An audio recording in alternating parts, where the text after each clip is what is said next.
Hey guys, I'm back after an extended absence. Haven't been much in the vibe, in the mood. What can I say lately?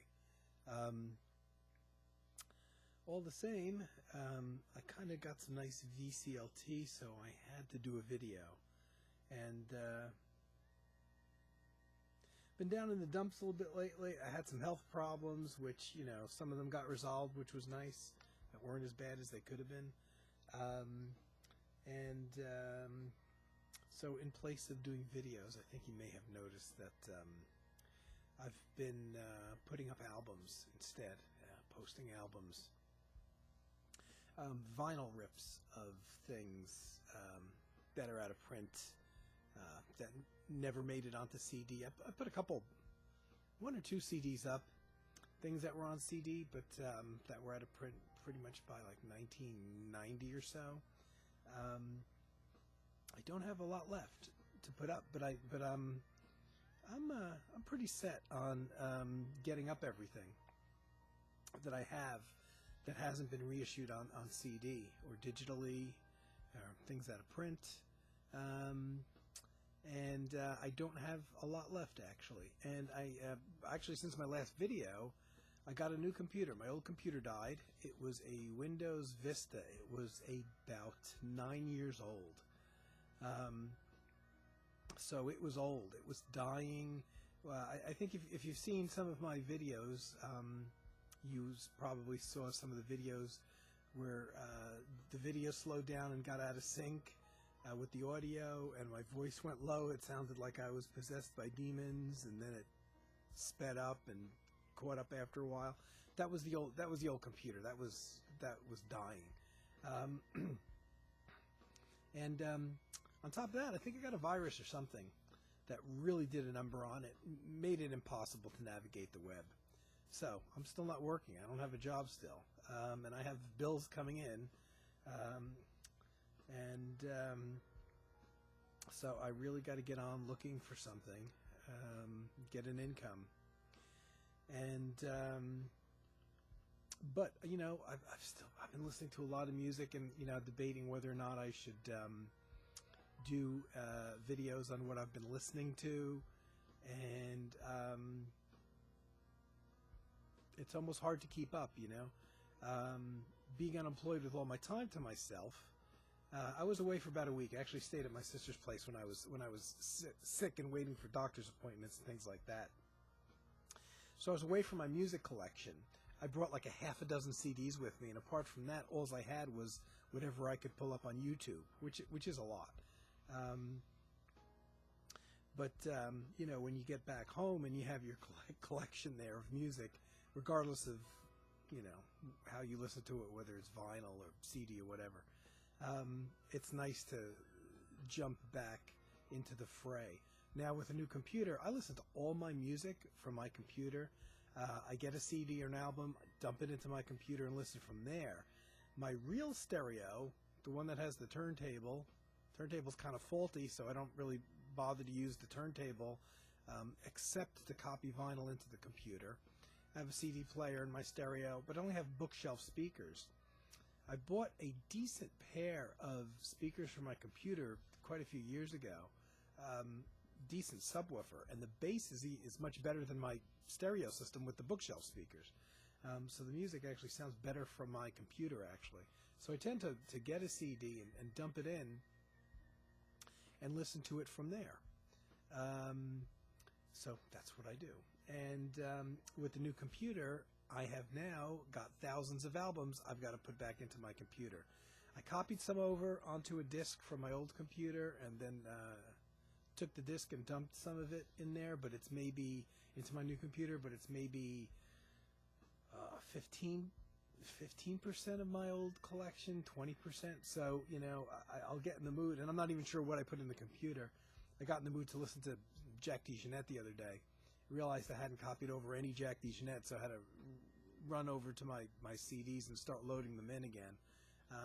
And I loaded in like, I don't know, 5 or 6 out of the 40 or so CDs I have by Jack. Excuse me. I'm now out of practice with making videos. So I'm going to get back to it. I'm probably going to be doing what I listen to. I have an idea for question to the VC thing. That I was going to do today, but I can't find the videotape I wanted to show. So anyway, Diana from Germany, who you all know, she's got about 6 or 7 times the subscribers I do. So I think everybody that watches knows Diana and her incredible, far-ranging taste and knowledge of the music, and her great collection. Plus the great visual aspect she has, because she always has her albums behind her on the board. She sent me an email saying that she had gone to see one of my, core musicians, guy that's still out there, Wolfgang Downer. She went to see a live performance, and Wolfgang and his son are now playing together and recording together. Now, I had seen the CD that, Wolfgang's stuff doesn't really get released here in America anymore. But I had seen the CD, Downer and Downer. There's Wolfgang and his son there. His son is a drummer. And somehow that one got released here, or at least imported copies reached over here. But I didn't really have the money, so I didn't, I put it in my wish list, but I was really curious to hear it. And Diana went to go see him play live, which is probably something. He's in his 70s, or is he even older than that now? Wolfgang's still out there doing music live, but he's fairly old. And I don't really know if he'll, whether or not he's ever going to come back to the United States, and if I'm going to be aware of it, because I found out like a year or so after the fact that he did play in New York, no less. As close as New York is, I hate the city and I hate going into it, but, to go see somebody like Wolfgang, I probably would try to venture out there. So Diana said, she mentioned that she had in one of her videos, the concert was upcoming, and I'm like, oh man, that'd be so wonderful to see him play. And she went to the concert, picked up a CD, and then said, well, I'm not really a CD person, she says. She's an album person. So she picked up a CD. She picked up this CD that I had in my wish list. The Wolfgang Downer and Downer, Flo, his son, on drums. And, it's great to have the CD. I just got it. I just picked it up today, so I'm only through my second listening. Really good, though. I'm really digging it. I was hoping that it wouldn't be just a piano CD, but anything Wolfgang Downer does is okay with me, but it's not. He's playing some electronics in there as well. On top of getting the music, it's actually signed. How can you beat that? Look at that. Wow. I mean, I will absolutely treasure this forever. Actually signed. I'm blown away by that alone. So I don't know if this edition, this is a digipack. I don't really know if that's if the version that we have here in the U.S. is the same. Not sure. There's a really nice booklet that comes with it. And my favorite thing in the whole wide world, to see musicians in the studio. It's full of studio pictures. Just full of pictures of the musicians recording in the studio, which is really nice. And now the text was in German, and I'm like, I wonder what the text says. And as I got further into the booklet, I discovered very nicely, thankfully, there is an English translation. So I did get to find out what it's all about. Wonderful, wonderful booklet, of current up to date. When did this come out? 2013. So for me, that's still a new release because I'm old. That's still quite new in my book. And in Wolfgang's long career, I was kind of surprised that copies of this made it over here, because Wolfgang's old stuff you can't get here pretty much in America anymore. Maybe you can find some fairly expensive imported copies. Individual people will get a hold of them somehow. But his main old albums that he had, like one called Changes that I have,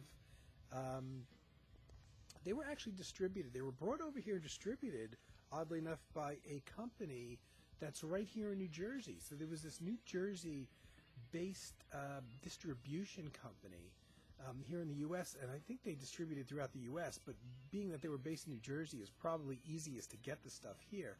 And they were distributing a lot of European labels and stuff like the Freedom label, where Miroslav Vitas's Miroslav album was on, and a whole bunch of things that otherwise you couldn't get.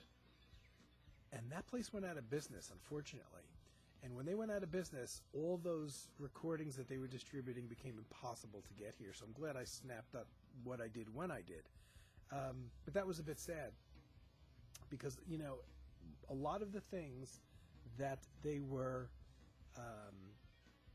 issuing and releasing were things that I love, including Wolfgang's stuff. And the United Jazz and Rock Ensemble was also the CDs of that band they were distributing, which are now pretty damn hard to get. So there's a couple surprises in here. There's some duet tracks, but bass player Dieter Ilg, or Ilg, I-L-G, I've got him on a bunch of things as a sideman, and I'm not sure, but I want to say I think he played with Charlie Mariano, who I love. I haven't heard of Dieter for years and didn't know, and here he is on this album playing on four tracks, upright bass. Even got some pictures of him here. Actually, even mentioned him in the notes. He's still very much active in the music scene in Europe, which is good to hear. I've got him on a bunch of things, but nothing as leader. And he's one of those names that all the things I have by him are probably from the 70s or maybe early 80s. And I didn't know if he was still around, but he is, which is nice. So you have some duet stuff. That's Wolfgang's son on drums and Wolfgang on keyboards. You've got 4 tracks that have Dieter Ilg on bass. 1 track where there's a guest musician playing the modular Moog, which is an interesting track. And the very last track, which I got real excited when I saw, is co-credited to Wolfgang Downer and Eberhard Weber. Well, if you've watched my channel, you know how I feel about Eberhard. And I was real excited to see that. Didn't know what that track was since Eberhard's not playing anymore. And thanks to the liner notes, found out that it was a track, Eberhard actually plays bass on it. It's a duo track with Wolfgang and Eberhard together that was recorded. It doesn't give the recording date, but it just says a number of years ago this duet was recorded and apparently was never released, of these two guys. They were like musical best friends for many, many years. This track was never released, and it's a 5-minute track, but it's like gold to me.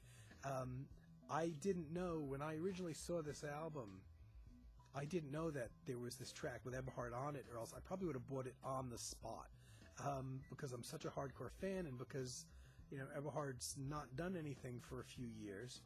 I really like the albums that he's compiled out of his bass solos, if you follow his career, have come out in recent years. But, you know, this track is actually him playing his bass. You know that signature sound as soon as you hear it, with just keyboards accompanying it.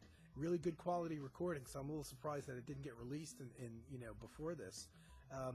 Just a real nice 5-minute track to end the album out. Very interesting, very nice to hear, as well as Dieter Ilg's bass playing as well.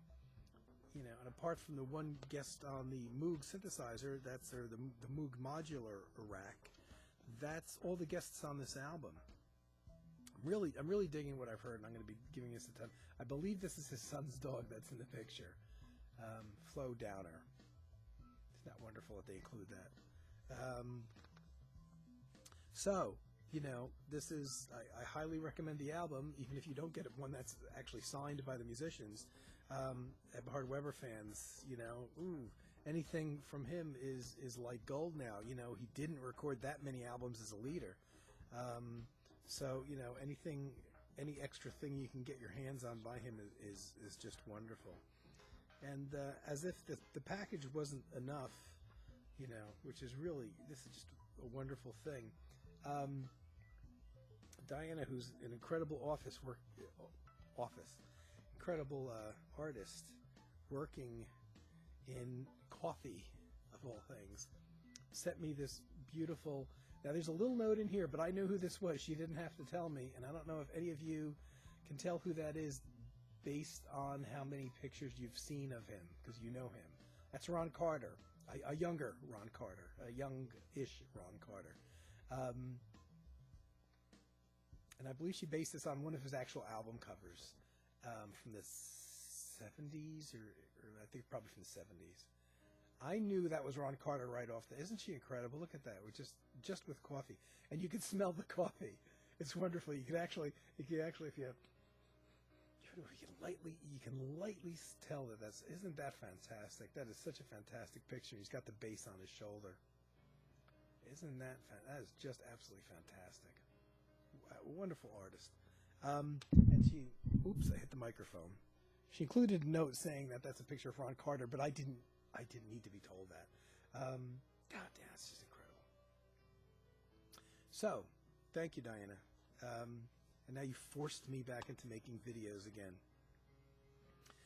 And wow, that was really nice to get today. So I've been away from the scene for a while, not intentionally, but really, I didn't intend to not make a video for 2 months or whatever it's been. But you know, sometimes you just get in that funk, you know, and you can't get out of it, and it's like whatever, you know. I'll probably end up doing videos more now on what I'm listening to than my scholarly essays, you know, that I've done before in musicians, because I've done, you know, a lot of the musicians that I really like already. And thanks, Diana. I really appreciate it. I'm gonna maybe I'll just aim toward maybe doing like a video a week or something, and you know, largely being updates and you know, what I'm listening to, maybe what I'm up to, who knows. But anyway, guys, I'll be back soon. Thanks for watching. Thanks for all your comments, especially on my on some of the albums that I've posted, because there's a lot of I got more subscribers from posting albums than I do from posting my videos. I was losing subscribers on the last videos that I actually made that I posted up here, and then I got a whole bunch more when I stopped making videos and I started just posting albums. So that'll tell you something. So I don't have a lot of albums left, any you know, of things that are long out of print and not available or never available on CD. So, you know, I'm going to be putting those up as I can get to them. I may put up just a small handful of things that did come out on CD, but have been pretty much out of print since the early days of CD, you know, since the late 80s. You know, late 80s, very early 90s. Some things came out on CD that went out of print and never came back again. I did put one up by a guy, obscure guy, American guitarist named Brian Jobson, who only recorded that one album that I could find that I put up. Kind of just a pretty new agey, but a pretty nice, pretty album. And I wanted to put that up there because it's so obscure, and it's pretty much came out, and I think the label's out of business as well. And it came out in 1990, and was gone, you know. And so, you know, occasionally when I find things like that, I'd be tempted to put them up there, you know, so for others to hear. So, okay, guys, that's it. That's it for me for now. I'll be back with a video about music soon. Thanks again, Diana. I really appreciate that. It's really nice. I've got a lovely new album by a great keyboard player, so I appreciate it. Hope everybody's well. I'll be watching your videos, that's for sure, so take care.